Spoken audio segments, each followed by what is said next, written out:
Number 20, we have a couple different transversals here with parallel lines. So A and B are parallel, C and D are parallel.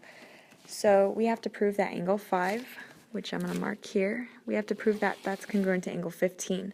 So if I try to connect 5 and 15 all in one step, they do not belong to the same transversal. So I'm going to have to do a couple steps in order to get to angle 15, and there's different routes you can take. So the first statement is always what's given. A is parallel to B, and C is parallel to D. That's given. Since they're parallel, we can use some of our theorems and postulates about parallel lines. So let's look at what we started with. Angle 5 is congruent to angle 7. So if I look at angle 5 and angle 7, they are congruent because they are corresponding angles. So they're congruent by the corresponding angle postulate.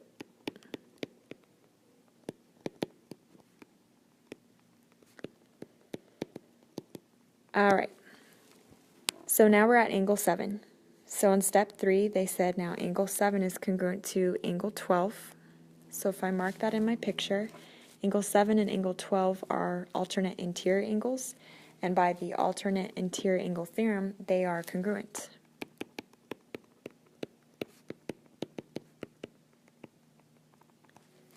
So remember, we're still trying to get to 15. So right now we're at angle 12. And they told us to use the vertical angles theorem next. Well, there's only one vertical angle to angle 12, and that would be angle 15. And angle 12 is congruent to angle 15 because of the vertical angles theorem. So we finally made it to 15. So we started with angle 5, and that we made it to angle 15. And how did we get there?